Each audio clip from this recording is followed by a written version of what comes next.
Hello there, I'm the Biblical Translator, and I'm so sorry that sometimes I inadvertently upload a video that has got nothing to do with biblical or spiritual content.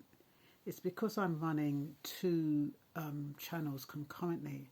I'm running the Biblical Translator, which is this one, and I'm also running Black Bright News, which informs the general public about things that are happening in the news and giving my opinion on it. So I'm sorry, it's not deliberate. It is a mistake. And the thing is, if I take it down, it means that nobody gets that information. And sometimes I do not have the same kind of spirit to redo it. I do try to redo it, but it comes out totally different. Anyway, what are we talking about today? Well, this morning I was thinking about criticism, and I was thinking about how, especially in relationships, how when we are with our partners, we have to remember that they were strangers before they became friends and before they became spouses or our partners. And it's ironic because as children we were told not to speak to strangers. And yet, as adults, we are with strangers, albeit we grow to get to know them and develop a relationship with them, so they no longer become strangers, and you actually forget that when you're in bed with somebody, that person is really a stranger, somebody who's come into your life out of nowhere because they cannot be a family member, so they are literally somebody who are totally alien to your life.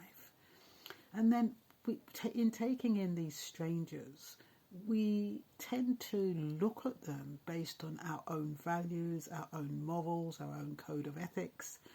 And what we expect for ourselves, we tend to impose that on this stranger who is now a partner or a spouse. And so we get irritated with the way they live, their approach to living, their behaviours, and their attitudes, and we get frustrated by it because we forget that they are strangers who have become friends.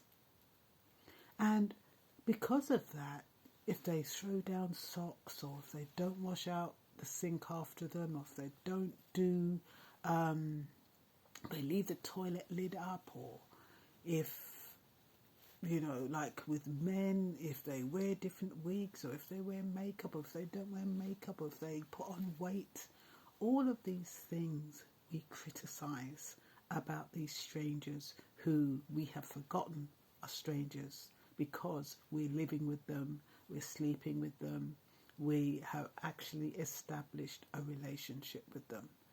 And when we pick and nitpick other people's behaviour, the behaviour of strangers who we never knew, we're causing ourselves to feel resentful, we get irritated, we get frustrated, we get angry, some of us lack tolerance, and you just do not want to be with that person sometimes.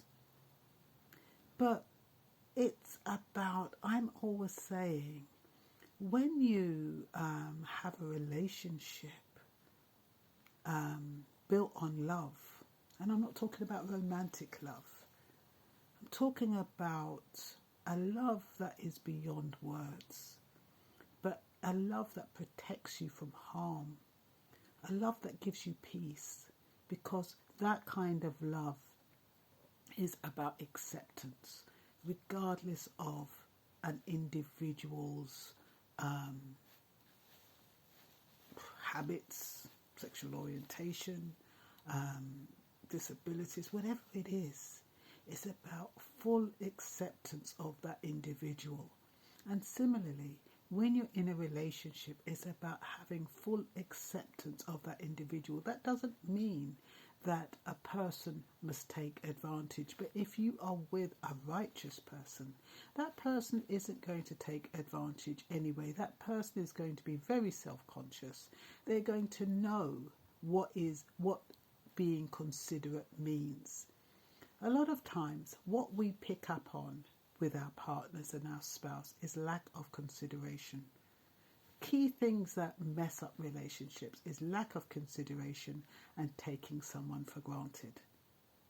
And those two things, because lack of consideration and taking someone for granted is equal to lack of respect. And we all know how we feel when we are not respected. And these people who do their own thing, do things their way, they're not thinking that they're disrespecting you. It's not malicious. They are just being who they are, who they're used to being before they met you. When the two of you were strangers, they used to adopt a certain habit. They used to live a certain lifestyle. And a lot of them do not want to change. They'll say, look, this is how you met me. This is who I am. And they have no concept of how to merge and bring those two relationships, well, those separate individuals into one. And that's why a lot of relationships fail, because individuals do not want to compromise. They do not want to change their ways. They believe that the way you met them is the way they must remain. And that has a little to do with whether or not acceptance. I mean, when you think about acceptance, does that mean you accept somebody warts and all? And when you're thinking about somebody who's got habits that you do not like, does that mean that you shouldn't have married them in the first place? Does that mean that you should have really looked into that person and investigated them long enough to ensure that their habits were habits you could live with and you could tolerate and you could accept? Some people, when they meet somebody, they are so taken in by the way that person looks, the way that person dresses, the way that person takes them out. And a lot of that is very superficial. It's like a dating game. It's almost like enticement. It's like temptation. It's like glossing over the truth. And I'm not saying everybody who looks nice and takes you out for dinner is a fraud. I'm just saying that is the gloss over the individual. What is that person really like? Okay, I think a lot of men feel as though they've got to try to create an impression when they meet a lady. And so they behave in a certain way. When they go and pick her up, they'll put on their nice clothes, they'll put on cologne, they'll make sure they've got some money to take her out. They might even save up to get money to take out a lady that they're really interested in. But who are they really? If they weren't meeting someone, if they didn't have a woman in mind, what would they be like? Would they be not shaving? Would they be unkempt? Would they be sitting at home with a beer belly, drinking beer and drinking all sorts? A woman sometimes motivates men to change, and likewise some women, they're motivated and they change for their men. But when you change temporarily, or when you change for someone else, it can be temporary, because the slightest little hiccup in a relationship, you go back to your old ways. So it's really important to be authentic. And when you're meeting people, to ensure that they are authentic and have integrity. Because if you end up with a stranger who turns into your husband and you haven't done that homework, you can end up being nitpicking and being unhappy with your lot and your decision. And as the saying goes, you make your bed, you lie in it. So when you're making your bed, you just have to make sure that the mattress is firm, that the sheets are nice and smooth and come over the edges, and that your bed is comfortable, so that you will feel comfortable lying in it, as opposed to having something lumpy because you haven't paid for a proper mattress, or you're compromising in your sleeping situation.